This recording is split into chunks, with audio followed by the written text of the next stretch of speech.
안녕하세요. 여러분의 삶이 눈부시게 빛나길 바라는 루나펄스입니다. 오늘 소개해드릴 책은 돈과 행운, 사람을 끌어당기는 8가지 비밀, 운을 부르는 습관입니다. 지은이는 게이 핸드릭스, 캐럴 클라인, 옮긴 사람은 김은경, 펴낸 곳은 중앙북스입니다. 저자인 게이 핸드릭스는 전 세계 수백만 명의 인생을 바꿔준 행운의 멘토라고 합니다. 정신 심리 분야 전문가로 무려 45년 동안 활동했고 내 인생을 바꾼 한 권의 책, 5가지 소원을 비롯해 40권 이상의 책을 썼습니다. 뉴욕타임스가 선정한 베스트셀러 작가이기도 합니다.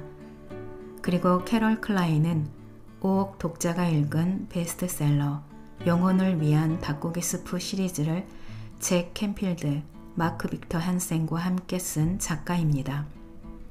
두 저자가 이 책을 통해 행운의 실체와 운이 좋은 사람들의 비밀을 파헤치고 누구라도 자신의 타고난 운을 바꿀 수 있는 8가지 비밀을 소개하고 있는 책입니다. 뭘 해도 운이 좋은 사람, 뭘 해도 운이 나쁜 사람 중에서 여러분은 어느 쪽의 인생을 살고 있나요? 운이 좋은 사람과 운이 나쁜 사람에게는 어떤 차이가 있을까요? 운이란 타고나는 것이어서 바꿀 수 없는 것일까요? 이 책에서 저자는 말합니다. 운이란 신이 내린 운명이 아니라 내가 의식적으로 통제할 수 있는 선택의 문제이기 때문에 누구나 좋은 운을 가질 수 있다고 말입니다. 책의 목차를 말씀드리겠습니다. 1부, 운이 좋다고 믿어야 운이 좋아진다.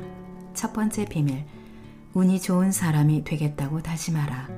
두 번째 비밀, 행운을 가로막는 장벽을 찾아서 무너뜨려라. 세 번째, 수치심을 행운을 끌어당기는 자석으로 바꿔라. 네 번째, 행운이 좋아할 만한 목표를 가져라. 2부, 습관만 바꿔도 운이 좋아진다. 5번째, 자신의 직감을 믿고 용기를 내라. 6번째, 행운의 그룹을 찾아라. 7번째, 행운이 찾아오는 시간과 장소에 미리 가 있어라. 8번째, 오늘 내게 온 작은 행운에 감사하다고 말하라 입니다. 운이 당신을 따라오게 하는 운 만드는 연습, 운을 부르는 습관 중에서 몇 군데 골라 낭독해 드리겠습니다. 오늘도 책과 함께 편안하고 따스한 시간 되시기 바랍니다. 서문, 당신은 틀림없이 운이 좋은 사람이다. 당신의 인생은 바뀔 것이다. 마치 태어나 처음 말하는 법을 배웠을 때처럼 한 번도 경험해보지 못한 커다란 의식의 변화가 일어날 것이다. 그리고 이 변화는 지금껏 당신이 상상하지 못했던 성취들을 가능하게 해줄 것이다. 내가 이렇게 확신하는 이유는 이미 당신에게 성공할 수 있는 가능성이 충분히 잠재되어 있기 때문이다. 단지 그동안 원하는 성공을 거머쥐기 위해 필요한 한 가지가 빠져 있었을 뿐이다. 이것은 비단 당신만의 문제가 아니다. 나를 포함하여 내가 만났던 수많은 사람들이 지금보다 훨씬 더 부유하고 만족스러운 삶에 이르는 길을 놓치고 있었다. 이유는 단순하다. 몰랐기 때문이다. 미국 심리학의 아버지로 불리는 윌리엄 제임스는 이런 말을 했다. 우리 세대의 가장 위대한 발견은 인간이 마음가짐을 바꾸면 자신의 삶도 충분히 바꿀 수 있다는 것이다. 인생에서 성공을 거두기 위해 마음가짐을 바꾸고 노력하는 일이 얼마나 중요한지 모르는 사람은 거의 없다. 하지만 마음가짐과 끈기가 모든 성공을 보장해 주지는 않다. 가장 중요한 비밀이 하나 더 있다. 바로 운이다.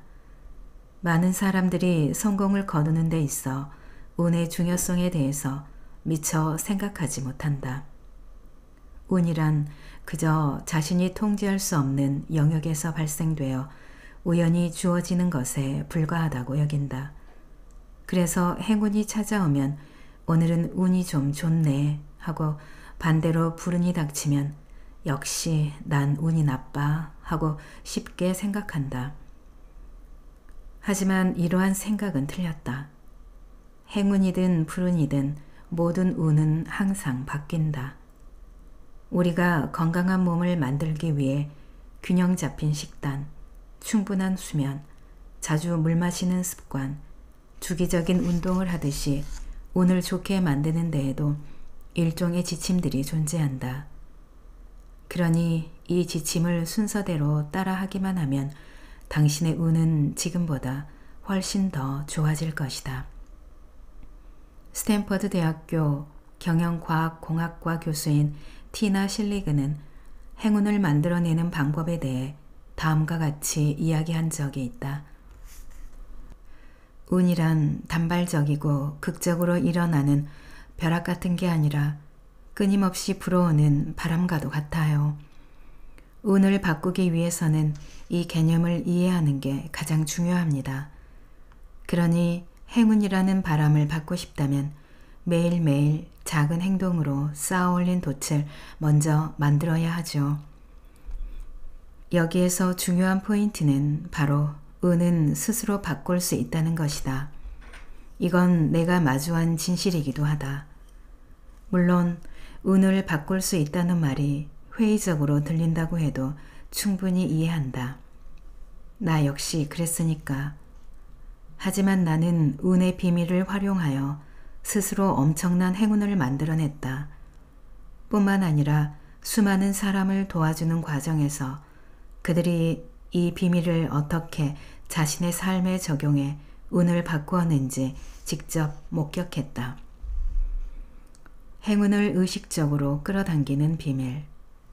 이 책에는 운을 바꾸는 8가지 비밀이 담겨 있다. 좀 더 구체적으로 말하면 자신의 잠재의식 속에 행운이 확실하게 들어오도록 도와주는 다양한 기술이라고 할 수 있다. 첫 번째 비밀은 나에게 주어진 운명을 바꾸고 인생을 더욱 풍요롭게 만들어 나갈 것이라는 다짐을 스스로에게 선언하는 것이다. 자기 자신에게 다짐을 하는 일은 중요하다. 그렇지 않으면 그저 경기장 사이드라인에 앉아 경기를 지켜보는 관람객에 불과할 뿐이다. 행운을 창조하는 과정에서 가장 큰 즐거움은 끈기와 열의로 전력을 다해 인생이라는 경기를 뛸 때만이 느낄 수 있다. 자신을 향한 다짐을 통해 마음의 준비를 마쳤다면 이제 두 번째 비밀을 만나볼 차례다. 사실 세상 모든 사람에게는 행운을 만들어낼 줄 아는 놀라운 능력이 있다면 믿어지겠는가? 이렇게 생각해보자. 당신은 원래 좋은 운을 타고났다. 다만 성장하는 과정에서 가족과 사회의 집단적 신념에 반복적으로 노출되면서 그들이 생각하는 방식으로 생각하고 그들이 믿는 것을 믿고 그들이 행동하는 방식대로 행동해왔다. 그러다 보니 타인의 사고방식과 행동 패턴이 자연스럽게 잠재의식 속에 고정되어 당신이 본래 타고난 운의 좋은 기운이 발휘되지 못했을 수도 있다. 이처럼 운에 대한 자신의 사고방식이 어디에서 비롯되었으며 어떤 영향을 받게 되었는지를 이해하는 일은 중요하다. 자신이 타고난 좋은 운을 되찾을 수 있는 새로운 행동 패턴과 사고방식을 받아들이고 장착할 수 있기 때문이다. 좋은 운을 얻는 능력을 회복하면 행운의 세 번째 비밀의 문이 열린다. 바로 수치심이라는 감정을 행운을 끌어당기는 힘으로 바꾸는 힘이다. 누구에게나 내면 깊숙한 곳에는 어렸을 때 주입된 수치심이 존재한다. 이 수치심은 인생을 살면서 일어나는 일들에 강력한 영향을 끼친다. 반가운 소식은 이 힘의 존재를 인식하고 잘만 활용한다면 수치심을 풍요와 행운을 끌어들이는 데 쓸 수 있다는 것이다. 네 번째 비밀은 목표와 행운의 상관관계다. 우리는 어떤 목표를 세우느냐에 따라 행운이 자신에게 찾아오도록 만들 수 있다. 이것을 행운이 따르는 목표라고 한다. 행운이 따르는 목표를 세우면 타인의 지지를 끌어내 더 큰 성공을 거둘 수 있으며 이를 달성하는 과정에서 내적 즐거움까지 얻을 수 있다. 이처럼 내면의 본질적인 변화를 마치면 그 다음으로는 일상에서 실천해야 하는 습관들에 대해 살펴볼 것이다. 습관이라고 해서 결코 거창하지 않다. 가령 당당하게 행동하기, 내 삶에 영감을 주는 다른 사람들에게 관심을 갖고 돌보기, 나 자신이 느끼는 감정에 솔직하게, 진실로 감사할 줄 아는 마음 지니기와 같이 누구나 실천할 수 있는 간단한 것들이다.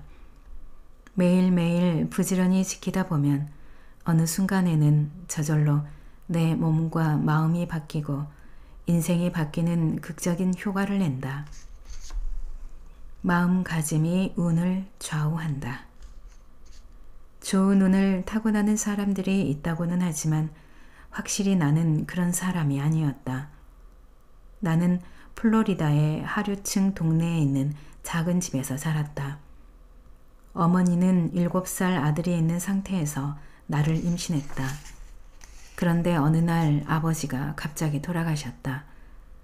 아버지는 32살의 어머니에게 $300와 할부금이 남은 뷰익만을 남겼다.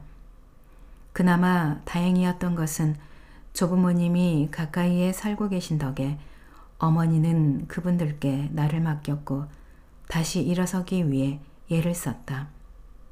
가족 간의 사랑은 넘쳤지만 돈이 턱없이 부족했다. 아끼고 아끼며 하루하루를 근근히 살아갔다. 그러다가 14살이 되었을 때 마법 같은 일이 일어났다. 당시 나는 친구 데니와 오후에 상영되는 영화를 보러 갔다. 무슨 이유인지 영화관에서 상영 전에 추첨이 진행되고 있었다. 새로운 영화표에 당첨되고 싶은 사람이면 누구나 영화표 반쪽 뒷면에 이름을 써넣으면 되었다. 당첨표가 뽑히기 직전에 데니는 잔뜩 기대하며 내게 말했다. 자, 봐봐. 분명히 내가 뽑힐 거야. 잠시 후 영화관 매니저는 수많은 표가 담긴 통에 손을 넣어 휘휘 적고는 표 하나를 뽑아들었다. 그러고는 손에 쥔 표를 보더니 데니의 이름을 부르는 게 아닌가. 나는 깜짝 놀랐다. 나중에 데니에게 당첨될 걸 어찌 알았느냐고 물었다. 데니는 운이 좋았다고 말했다. 그러면서 자신은 복권이나 행사 응모에 자주 당첨된다고 했다. 좋은 운이 타고난 것 아니냐는 내 말에 데니는 웃음을 지었다. 어떤 사람들은 뭘 해도 운이 따르는데 어떤 사람들은 그렇지 않다는 걸 깨달았어. 그래서 마음을 바꿔먹고 운이 좋은 사람이 되기로 작정했지. 이것을 전문적인 용어로 마음가짐이라고 부르는데 긍정심리학 연구에 의하면 이 마음가짐은 운을 좌우하는 중요한 결정 요인이다. 뿐만 아니라 한 연구 조사 결과 스스로 운이 좋다고 여기는 사람들은 살면서 행운을 경험할 가능성이 훨씬 높다는 사실이 드러났다. 계속 운이 없는 것보다는 마음을 바꾸고 운이 좋아지는 게 훨씬 쉬운 일이야. 데니가 무덤덤하게 말했다. 그 말을 듣자 이런 생각이 들었다. 그래, 이 녀석이 운이 좋아질 수 있다면 나도 충분히 그럴 수 있어. 데니는 좋은 친구였지만 특별하다거나 남다른 인물은 아니었다. 나는 마음을 바꾸어 운을 끌어당길 힘이 내게도 있다는 점을 깨달았다. 그러자 우리 가족은 스스로 운이 좋다는 생각을 하지 않았기 때문에 실제로 운이 없었다는 생각이 번뜩 들었다. 우리 가족은 자신을 그저 열심히 일해서 하루 벌어 하루 사는 사람으로 여겼고 실제로도 그렇게 살고 있었다. 생계를 근근히 이어가는 근면한 사람이라는 점이 문제될 건 없었지만 나는 늘 인생에서 그 이상의 결과를 원했다. 아버지가 돌아가시고 어머니가 절망에 빠진 상태였으니 나는 불우한 상황에서 태어난 것은 맞다. 하지만 그렇다고 해서 나 자신의 운명을 새롭게 창조하지 못한다는 법은 없었다. 부모님 상황이 그렇게 된 것은 단지 우연한 사건에 지나지 않았다. 불운과 불행이 어린 시절의 나를 애워쌌지만 태어난 환경으로 형성된 마음가짐과 태도는 언제든지 스스로 바꿀 수 있었던 것이다. 영화가 끝나고 집으로 돌아가면서 나는 스스로를 운이 좋은 사람이라고 믿기로 했다. 영화표에 당첨된 친구 옆에 앉은 사람이 아니라 영화표에 직접 당첨되는 사람이 되겠다고 결심했다. 이전에 나는 행운이 찾아오지 않는 곳에 있었지만 그 순간 이후 행운이 축복하러 오는 곳에 존재했다. 그렇게 하여 지금까지 연속된 행운의 길을 걷기 시작했다.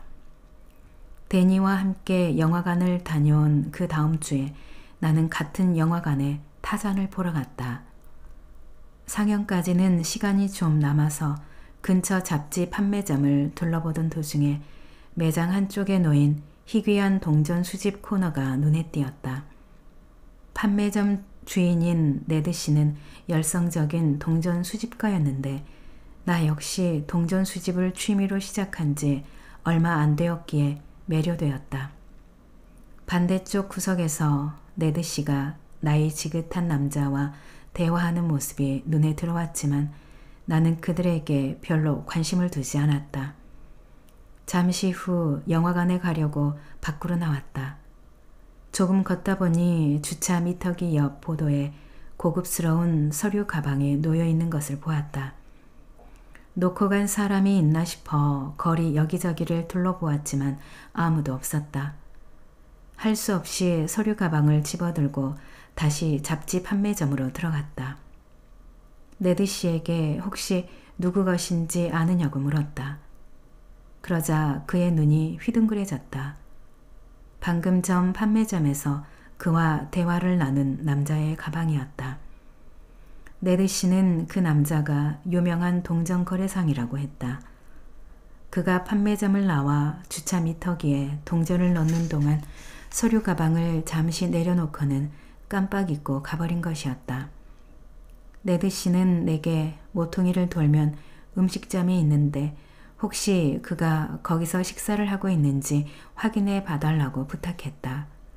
하지만 영화 상영 시간이 얼마 안 남았기에 나는 거절하고 영화관으로 향했다. 그렇게 내가 영화를 보는 동안 엄청난 일이 벌어졌다는 사실을 나중에서야 알게 되었다. 동전 거래상 남자는 음식점에서 자신의 서류 가방이 없어졌다는 사실을 알아차렸고 식사를 하는 동안 누군가가 훔쳤다고 생각해 음식점을 아예 폐쇄시킨 뒤 경찰까지 부른 것이다. 범인을 찾지 못하자 망연자실한 그는 왔던 길을 살피며 다시 잡지 판매점으로 왔고 네드 씨가 그에게 가방을 건네주었다. 네드 씨가 말하길 당시 동전 거래상 남자는 정신이 반쯤 나간 상태였다고 한다. 그도 그럴 것이 가방 안에는 무려 수십만 달러어치의 희귀 동전과 우표가 들어있었기 때문이다. 네드 씨는 그 가방을 가져다 놓은 사람이 나라고 말해주었다. 그는 고마운 마음에 눈물까지 흘렸고 내게 보상을 해주고 싶어 했지만 영화관에 있던 나를 미처 만나지 못하고 다른 도시에 있는 자신의 집으로 돌아갔다. 며칠 후 그는 네드 씨를 통해 나에게 선물을 보내왔다. 수백 달러의 가치가 있는 동전 수집 케이스였다. 아마 지금의 돈 가치로 환산하면 수천 달러는 될 것이다. 내가 그때까지 살면서 본 것 중에 가장 많은 돈이었다.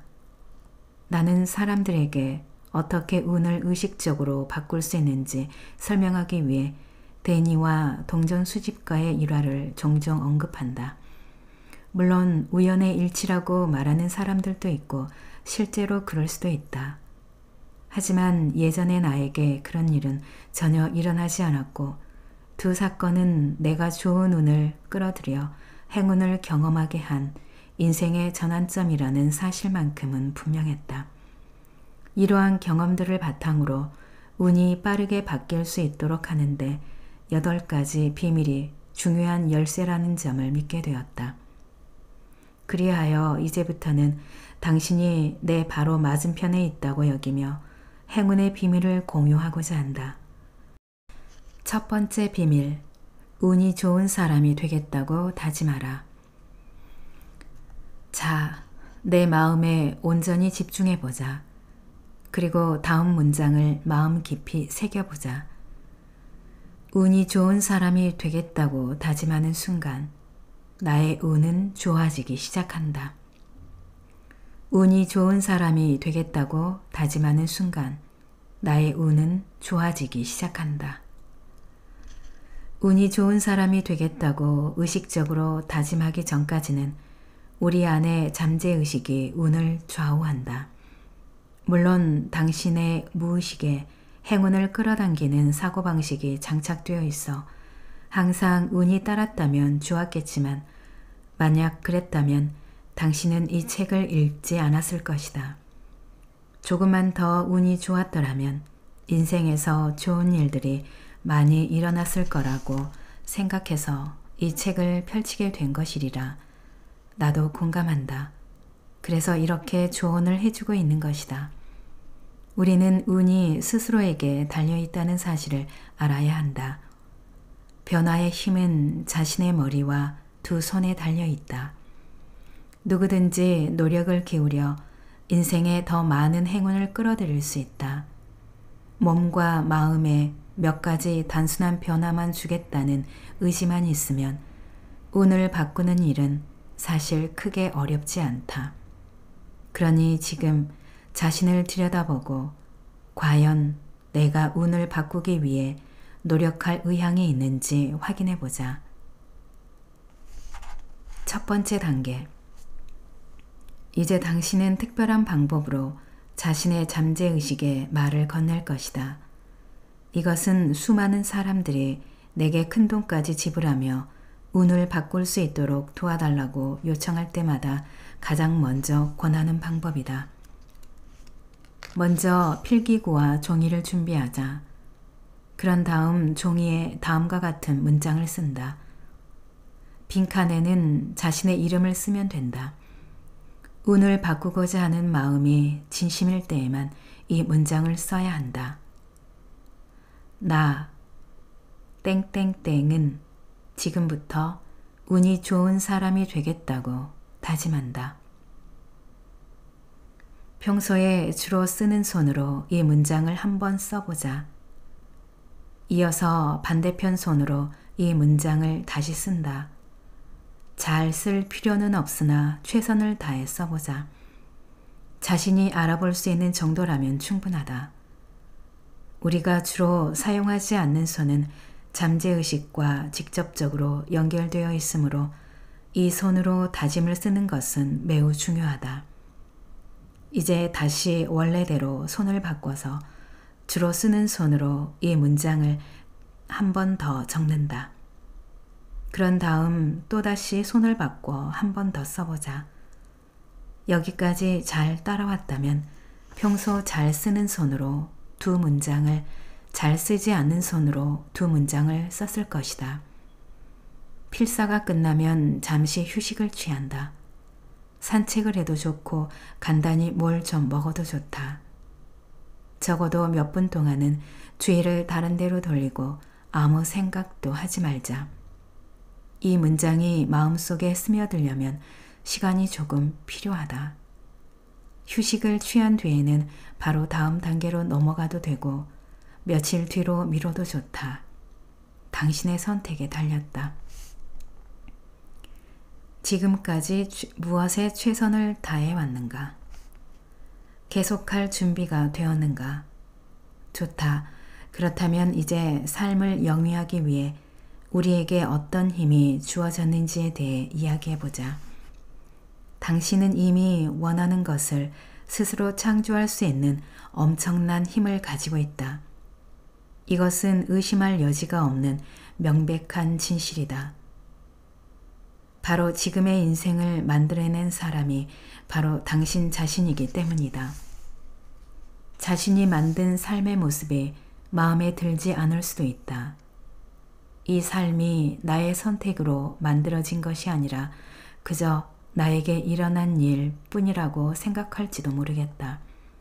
물론 당신에게 일어난 많은 일들이 모두 의식적인 선택을 통해 이루어진 것이 아닐 수도 있지만 그럼에도 불구하고 현재의 삶은 당신이 가진 힘을 통해서 만들어졌다. 이것이 가능한 이유는 우리 안에 내재된 몰두라는 힘 때문이다. 의식적으로든 무의식적으로든 잠재되어 있던 몰두의 힘을 발휘했기에 지금의 삶이 형성된 것이다. 그러니 이미 자신에게 있는 놀라운 힘을 인정하자.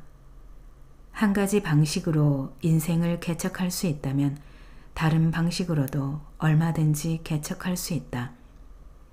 나 역시 이러한 자각으로 말미암아 내 삶을 이끄는 사람이 바로 나라는 인식에 비로소 눈뜨게 되었다.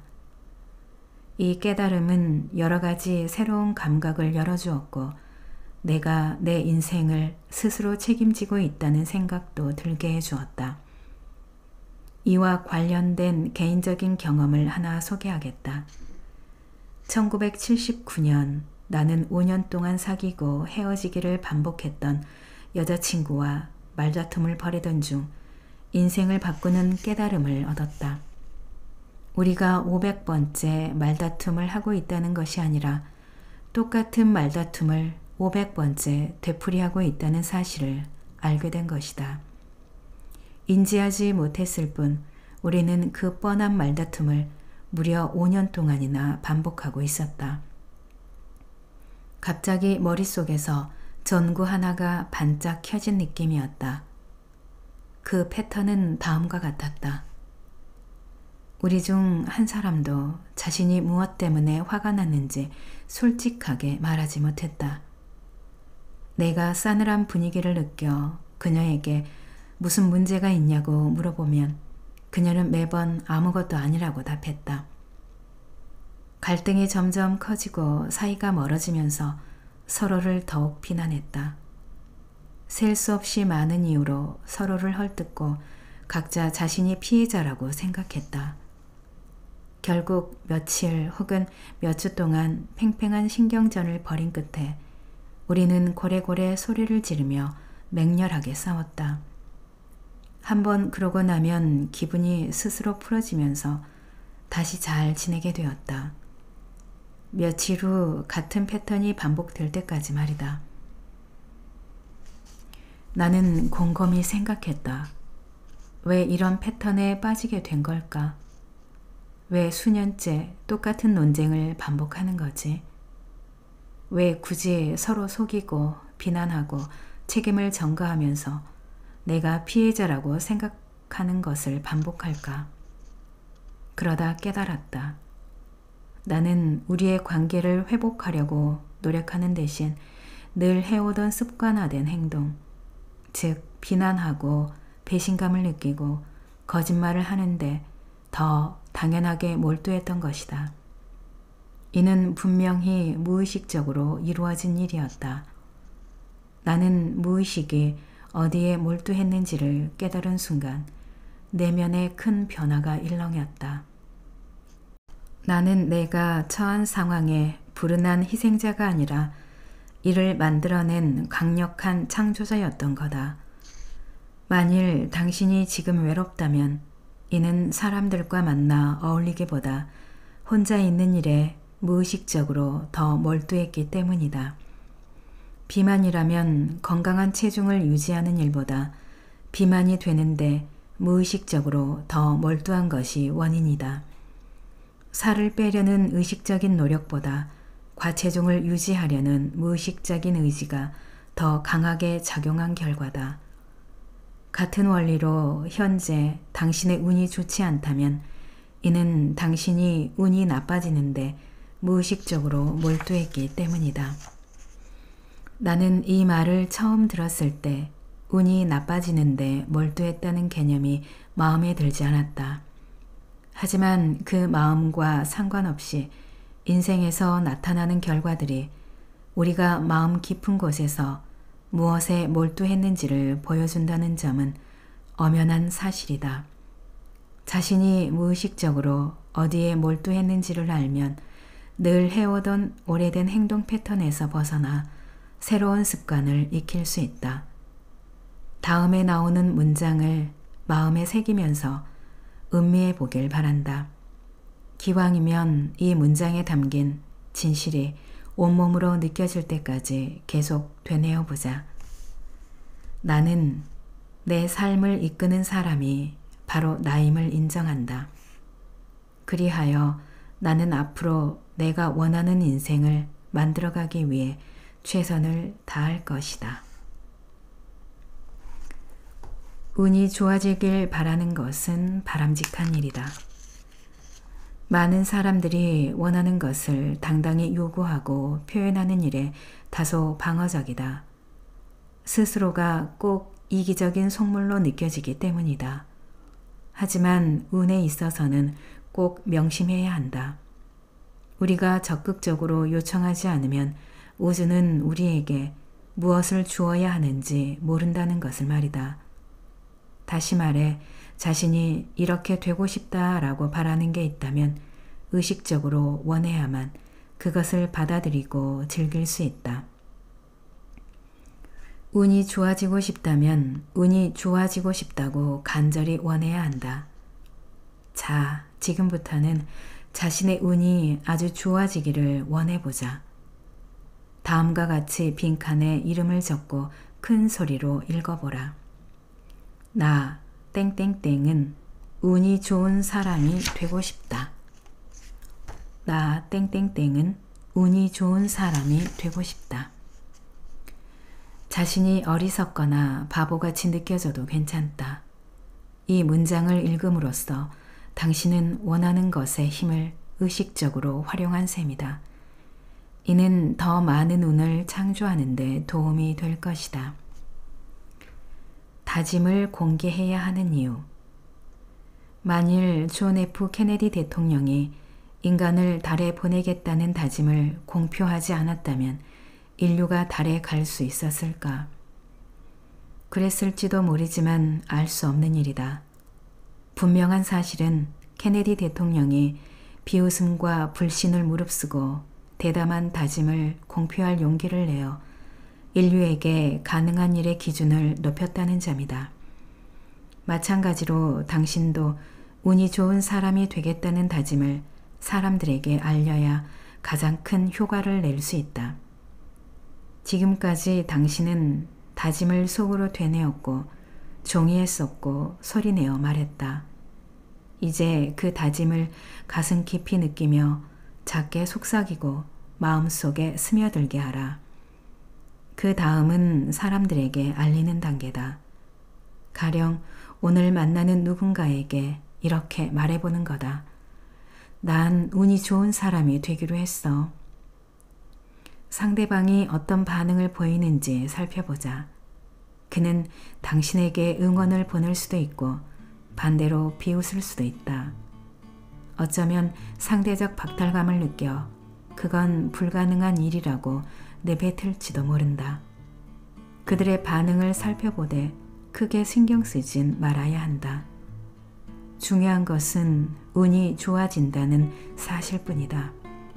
사람은 죽음에 임했을 때 다른 사람이 자신을 어떻게 생각했는지에 신경 쓰지 않는다.